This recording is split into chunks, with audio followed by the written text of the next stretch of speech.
When I think about the role of an educator, you send out the syllabus at the start of the year and there's these great things you want to accomplish, and then these students start to walk into your classroom. And each of them have this personal story, this unique way that they see the world.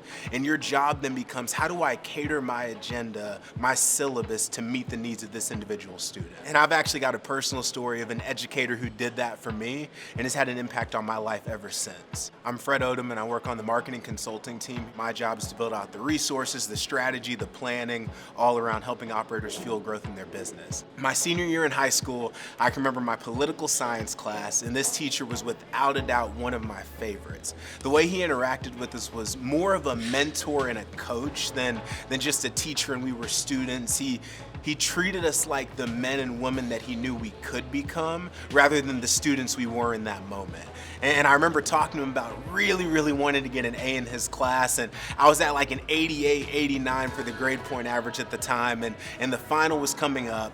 Last chance to put my stamp on, get an A in his class. And I had been stressing about it, talking with him about it, all of these different things. And then test day came. I walked in, felt prepared, still a little bit nervous, sat down at the table and began to fill out the Scantron. About an hour and a half later, I stood up, walked to the front of the room, handed it to him. As I was about to walk away, he brought me in, gave me a hug, and said, "You already have an A in my class. Do great in college for me." Now, as you hear that story as an educator, what I'm not advocating for is giving students grades that they don't deserve. Please do not hear me say that. What I am saying, though, is that the character you're shaping in your students is far more impactful than the content that you're delivering.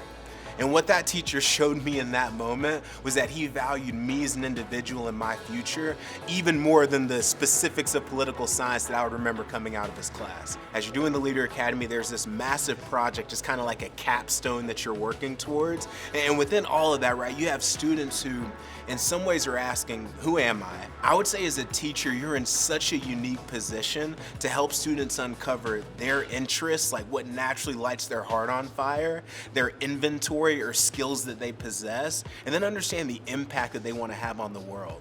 And I feel like the intersection of those three things is where you see somebody make a true difference. And as a teacher, you get to invest that amount in a student.